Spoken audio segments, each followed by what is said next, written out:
तो ऐसे बनेगी गांव की सेहतमंद सरकार, इसी पर लगातार हम कर रहे हैं बड़ी बहस, क्योंकि आज दिन भर जो तस्वीरें निकलकर सामने आई उसने बड़ा सवाल खड़ा कर दिया कि आखिरकार इस संकट के लिए कौन जिम्मेदार है।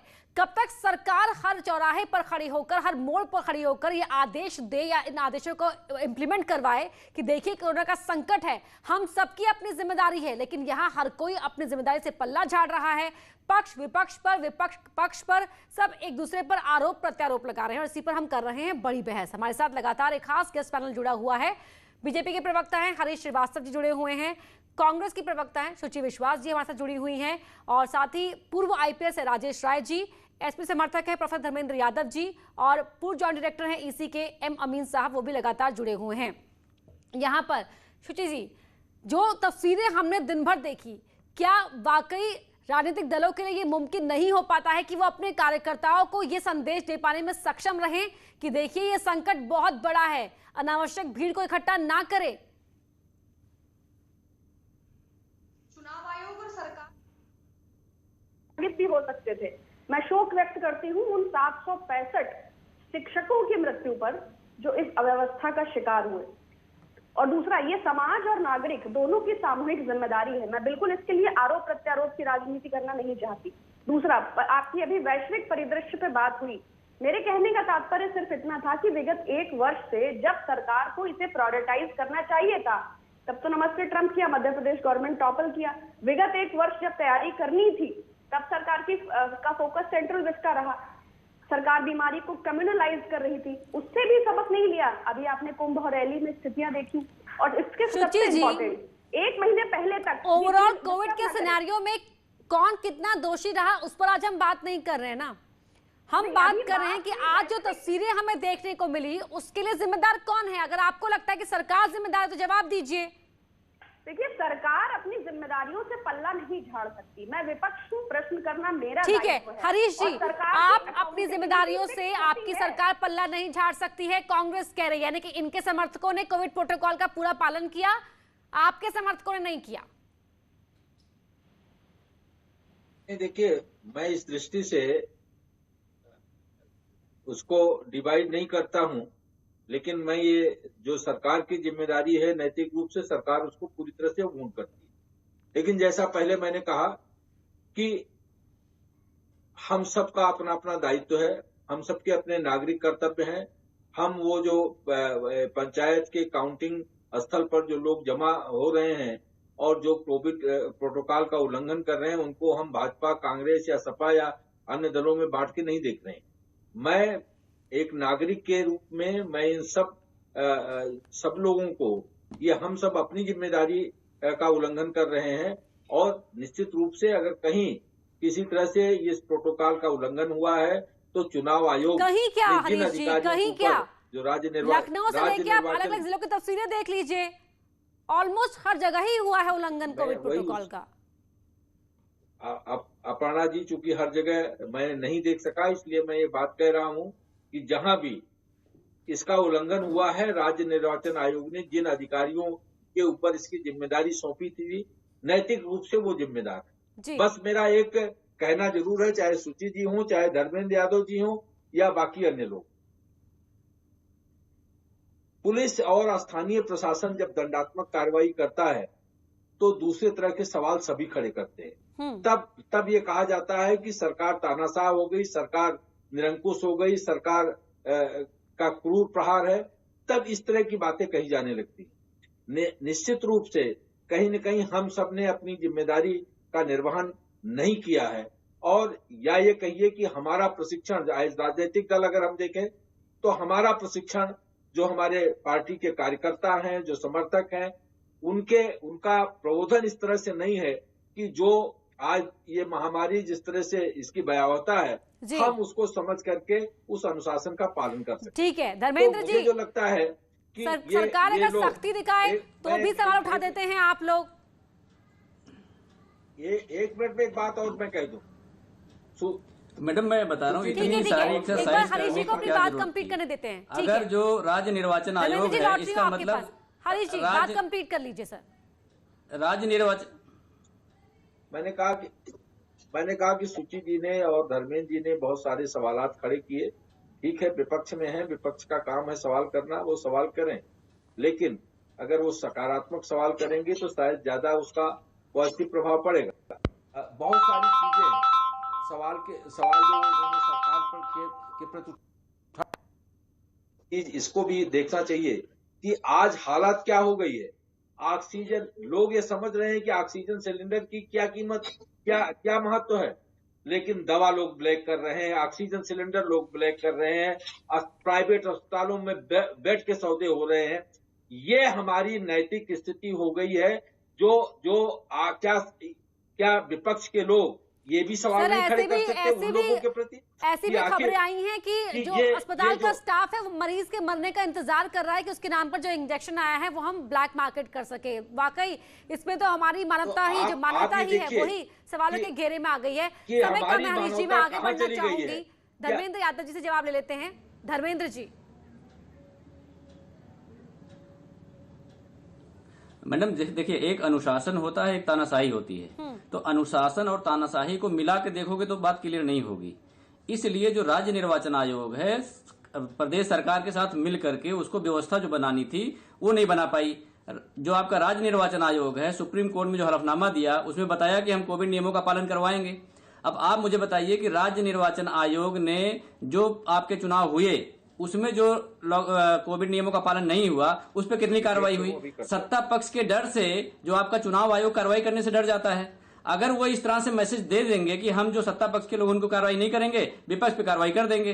बंगाल में ममता बनर्जी जी के चुनाव पे 1 दिन की रोक लग गई, मोदी जी के चुनाव पे कोई रोक नहीं लगी, अमित शाह जी के चुनाव पे कोई रोक नहीं लगी। इसलिए जनता और विपक्ष ये सवाल खड़ा करता ही रहेगा। सवाल चूंकि जायज है इसलिए हम खड़ा कर रहे हैं। अगर देश की संवैधानिक संस्थाओं की स्वायत्तता सरकार के द्वारा प्रभावित की जाएगी तो इस तरह की प्रॉब्लम आएगी। जी, ट्रेंड था, शुचि जी इससे वाकिफ होंगी।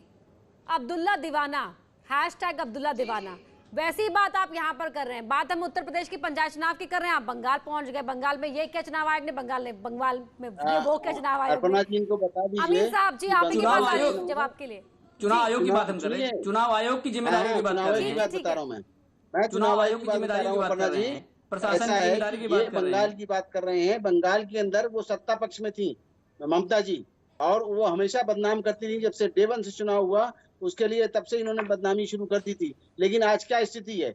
10 साल पहले राज किया, अब 5 साल और राज करेंगे। यही इलेक्शन कमीशन है जिसको वो अभी तक कोसती रही है।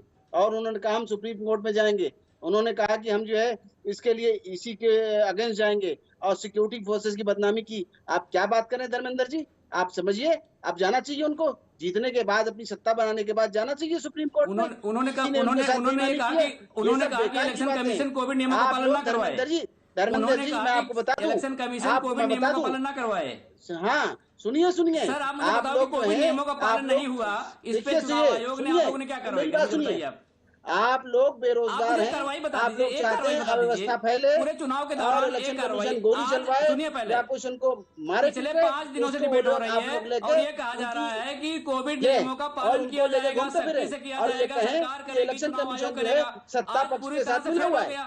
धर्मेंद्र यादव जी, एक बात का जवाब दे दीजिए, क्या आप ये मान रहे हैं ऑन कैमरा इस डिबेट में, न्यूज़ 18 उत्तर प्रदेश उत्तराखंड के इस मंच पर, क्या आप ये बात कह रहे हैं कि आज जिसने भी कोविड प्रोटोकॉल का उल्लंघन किया वो सभी बीजेपी के समर्थक थे? कोई और पार्टी के लोग नहीं थे उस भीड़ का हिस्सा? क्या आप ये बात कह रहे हैं कि सिर्फ वही चुने हुए लोग थे जिन्होंने वहां पर कोविड प्रोटोकॉल का उल्लंघन किया? इसको कैसे आप आइडेंटिफाई कर सकते हैं? इसको कैसे आइडेंटिफाई करेंगे? तो फिर मैं वही तो आपसे पूछ रही हूँ ना कि सभी की जिम्मेदारियों की बात हो रही है ना सर। कहाँ का है? सभी की जिम्मेदारियों की ही बात कर रहे हैं हम यहाँ पर। सरकार अगर इम्प्लीमेंट नहीं करवा पाई उस पर भी सवाल यहाँ पर खड़े हो रहे हैं, और जो लोग जिम्मेदारी निभा नहीं रहे हैं उनको भी सवाल खड़े करेंगे ना सर। जिसने नियम क्या सिर्फ देखेंगे कि वो बीजेपी का है या नहीं? इलेक्शन कमीशन को इसको आप अरेस्ट करिए, इसके खिलाफ एफआईआर करिए। ये किसकी जिम्मेदारी थी? जनता के बीच होता है। सोचोगे जब तक आप आप लोग हमेशा इलेक्शन कमीशन को बदनाम करने की कोशिश करते हैं। अगर इस पंचायत चुनाव, अरे आप हर बार ये कहते हैं कि कोर्ट चुनाव क्यों हुए? जब कोर्ट ने आदेश दिया तब आपने क्या किया? वो भी तो किसी पार्टी तब एसपी ने क्या किया था? लेकिन जो ये लोग जो इन लोगों ने अपनी जान गंवाई है, शिक्षकों की जान गई है, आप लोगों की अवस्था की वजह से ठीक हुई है। है। राजेश जी, कोरोना फैला है। राजेश जी, अपोजिशन पार्टी की पूरी राजेश जिम्मेदारी जी, है। आप सत्ता सुन रहे पक्ष होंगे किस शिक्षकों तरह की का जान ले ली। मनोबल बनता है जब इस तरह के राजनीतिक विवाद में उलझ जाती है। मैं सुन रहा हूँ, बात सबकी जान, सबकी जिंदगी को बचाने की हो रही है यहाँ पर, सबकी जिंदगी पर एक संकट है। उसने ये उनका कहा को कि मजबूर किया हुआ है। चुनाव आयोग पे हत्या का मुकदमा दर्ज हो जाना चाहिए, तो क्या वो गलत कह रहा है? नहीं, क्या? आप बिल्कुल सही कह रहे हैं प्रधान जी। आप एक चीज ये देखिए, चिंता मत आज की करिए, तारीख ये में पिछले संवैधानिक व्यवस्था दूसरे के लिए नहीं ऐसा पास कर सकती। आप गलत बात कर रहे हैं। आप लोग चाहते हैं कि आप लोग इस तरह की बात करें, इससे जनता में लोग एक संक्रमण दहशत पैदा हो रहे हैं, इसलिए मुझे चिंता और हो रही आप है। देखिए, सीधा अगर करिए। आप सब एक साथ जी। बोलेंगे ना तो किसी का भी संदेश नहीं कन्वे हो पाएगा। जनता सुन रही है आप सभी को ही। ठीक है, राजेश जी से जवाब महाराज जी, दीजिए। 1 मिनट का टाइम राजेश जी, दीजिए। राजेश जी, महाराज सब जो है नॉलेज अपनी पढ़ा जी, दीजिए। मैं एक चीज ये कहना चाह रहा हूँ। आप ये देखिए, लोग जो है वो लोग जो हमारे जो निर्वाचन में लगे हुए कर्मचारी हैं, उनकी जो मृत्यु हुई है उसके लिए सब लोगों को संवेदना है।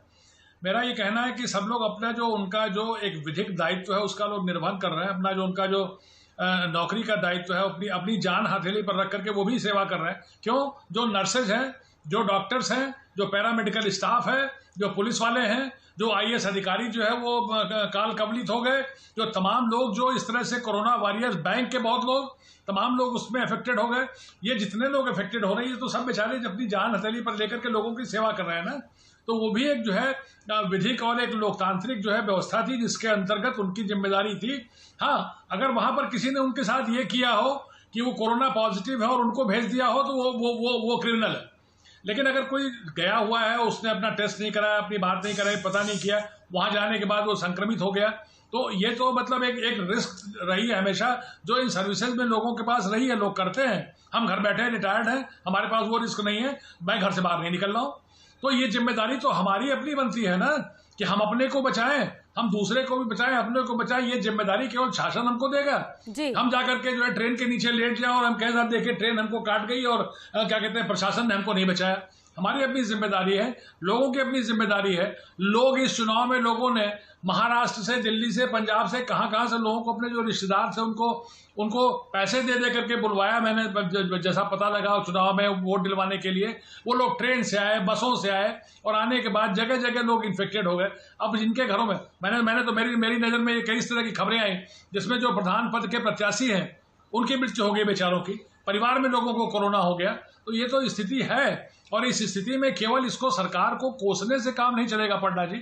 इसमें हर व्यक्ति को अपनी जिम्मेदारी, क्यों जरूरी है कि लॉकडाउन लगा के, कर्फ्यू लगा के, हमारे पीछे डंडे लगा के हमको घर के अंदर रखा जाए तभी हम रहेंगे, नहीं तो हम नहीं रहेंगे, हम घूमते रहेंगे बाहर। हमारी अपनी जिम्मेदारी नहीं कि हम अपने आप को भी बचाएं और दूसरों को भी बचाएं। तो इसमें बजाय इसके कि किसी राजनीतिक हालात ये हो जाते हैं कि जब कर्फ्यू लगा हुआ था तो एक यहाँ पर दर्शकों से मैं एक अनुभव साझा करना चाहूंगी कि एक जो शख्स थे वो बाहर निकले, उनसे पुलिस वाले ने पूछा कि आप क्यों निकले हैं, तो उन्होंने कहा कि हम लॉकडाउन देखने निकले हैं। ऐसे बाइट्स, ऐसे विजुअल्स हमने चलाए हैं। लेकिन हरीश जी, बार बार हम लगातार फोकस यही कर रहे हैं कि देखिए सबकी जिम्मेदारी है, लेकिन व्यवस्था को बनाए रखना, व्यवस्था का पालन हो, शासन प्रशासन की भी ये जिम्मेदारी है सर। नहीं, बिल्कुल शासन प्रशासन की जिम्मेदारी है और आदरणीय योगी जी एक ऐसे मुख्यमंत्री हैं कि किसी को भी उसकी कर्तव्य शिथिलता के में कोई बख्शने वाले नहीं है। सभी को और यही विपक्षी दल के लोग हैं कि जब चुनाव को लेकर के ये कह रहे थे कि सरकार चुनाव कराना नहीं चाहती और माननीय उच्च न्यायालय ने मैंडेटरी ऑर्डर दिया कि 25 अप्रैल तक चुनाव कराइए, तो अब ये उल्टा सवाल अगर विपक्ष करता है तो मुझे बड़ा हास्यास्पद लगता है कि कल तक ये कह रहे थे कि सरकार जबरदस्ती चुनाव क्या करेंगे ये लोग, कहाँ रहेगा इलेक्शन कमीशन, कल की क्या बात होगी। इनको चाहिए सहयोग दें, जनता का हित देखें, जनता वालों को देखें, अपनी नेतागिरी न चमकाएं, यही सब खुद भी जिए दूसरे को भी जीने दें। सुची जी, फाइनल कमेंट पे चाहूंगी आपसे। मित्रों का अगर सकारात्मक दृष्टि आ जाती तो दिक्कत न होती। हाँ, देखिए महत्वपूर्ण ये है कि कोरोना से मृत्यु हो रही है, महामारी है, हम देख सकते हैं, किंतु यदि ऑक्सीजन के अभाव में, टेस्ट ना होने की स्थिति में, RT-PCR ना होने की स्थिति में, वेंटिलेटर ना होने की स्थिति में, ऑक्सीजन ना होने की स्थिति में जो लोग लगातार मर रहे हैं, ये प्रशासनिक हत्याएं हैं। उन 765 शिक्षकों की मृत्यु के लिए सरकार को जिम्मेदारी लेनी होगी। और दिक्कत ये नहीं है कि कोरोना वॉरियर्स या फ्रंटलाइन वर्कर्स या डॉक्टर्स क्या कर रहे हैं, समस्त समाज उनका ऋणी है। लेकिन अगर 1 महीने पहले तक 6.5 करोड़ वैक्सीन के डोजेज एक्सपोर्ट होते हैं तो सरकार की जिम्मेदारी है। अगर लाइफ सेविंग ड्रग्स की कालाबाजारी और मुनाफाखोरी होती है तो सरकार की जिम्मेदारी है। अगर पीपीई किट्स का अभाव होता है, अगर वैक्सीनेशन की प्रॉब्लम होती है, एंड मौके तक ऑक्सीजन नहीं और सरकार आंकड़ों की बाजी, वही शुचि जी, वही मैंने कहा कि देखिए व्यवस्था को बनाना और व्यवस्था का पालन हो, व्यवस्था सही ट्रैक पर चलती रहे, ये शासन प्रशासन की जिम्मेदारी है, सरकार की जिम्मेदारी है। इन सवालों से कोई भी नहीं बच सकता है। पक्ष अगर जवाब दे रहा है तो विपक्ष सवाल पूछता है, ये विपक्ष की भी जिम्मेदारी है। सही मौकों पर सही सवाल पूछना चाहिए, लेकिन साथ ही ये देश के हर एक नागरिक की जिम्मेदारी है कि इस वक्त जो कोविड संकट चल रहा है, उन परिस्थितियों को देखते हुए, उन विकट हालातों को देखते हुए हमें कोविड प्रोटोकॉल का पालन करना होगा। बड़ी बहस में आज शामिल होने के लिए आप सभी मेहमानों का बहुत बहुत शुक्रिया। लेकिन इन सवालों को सोचिए, सुनिए और गौर कीजिए कि आखिर कहां तक, किस स्तर पर जाकर हम अपनी जिम्मेदारियों का निर्वहन कर रहे हैं या नहीं कर रहे हैं। बड़ी बहस में आज मेरे साथ फिलहाल इतना ही। खबरें जारी हैं।